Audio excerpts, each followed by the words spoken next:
Hello, আসসালামু আলাইকুম। খেলাভাগের পক্ষ থেকে আপনাদের সবাইকে স্বাগতম। আজকে একটা বিষয় নিয়ে কথা বলবো, যে বিষয়টা পুরো বাংলাদেশের কোটা আন্দোলনকে নিয়ে।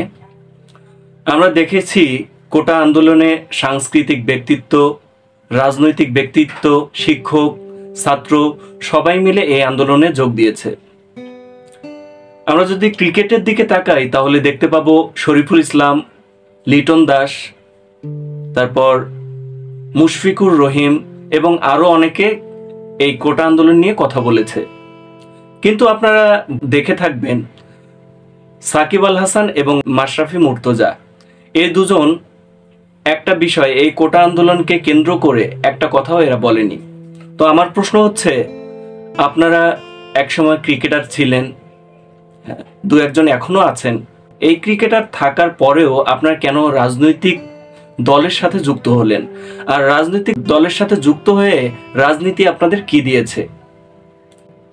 রাজনীতি আপনাদের দিয়েছে ক্ষমতা, কিন্তু আপনাদের কাছ থেকে কেড়ে নিয়েছে ভালোবাসা।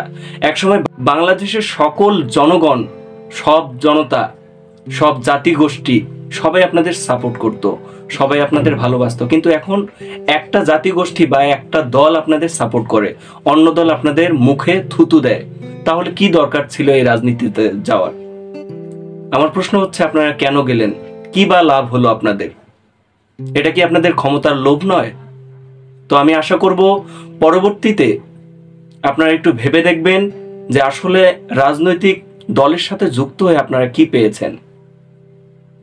আপনারা ক্রিকেটার ছিলেন, যখন 50 রান 100 রান করতেন, কয়েকটা উইকেট নিতেন, তখন শুধু একটা দল আপনাদের সাপোর্ট করতো না, পুরো বাংলাদেশ, পুরো বাংলাদেশের মানুষ, পুরো বাঙালি জাতি আপনাদের সাপোর্ট করত। ইন্ডিয়ার দেবকে দেখুন, সে চলচ্চিত্র করত, একসময় ভালো ভালো মুভি আমরা তার দেখেছি। এখন তিনি সেই দেশের সরকারের একজন সংসদ সদস্য। তার রাজনৈতিক অংশগ্রহণ সেই দেশের ভক্তদের মধ্যে নানা প্রতিক্রিয়া সৃষ্টি করেছে। তারা এখন দেবের নানা সমালোচনা করে, তারা দেবকে নানা কথা শোনায়। তাহলে আপনার টাকা পয়সার অভাব নাই, আপনার খ্যাতির অভাব নাই, আপনার কোনো কিছুরই অভাব নেই, তাহলে আপনার কেন এই রাজনীতিতে যাওয়া? তো আমি সবশেষ বলতে চাই, তো মানুষের ভালোবাসা, মানুষের বিশ্বাস, এগুলোই হচ্ছে একটা মানুষের জীবনের প্রয়োজন। তো আপনারা এই রাজনীতিতে যে আপনাদের বিশ্বাস, আপনাদের ভালোবাসা সবকিছু খুইয়েছেন।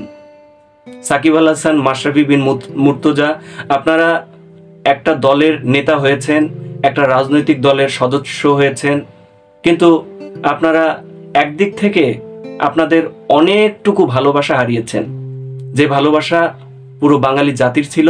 তো আমার আশা থাকবে আপনারা এই দল ছেড়ে বা এই দল ত্যাগ করে আপনারা আপনাদের নিজের প্রফেশনে ফিরে আসুন।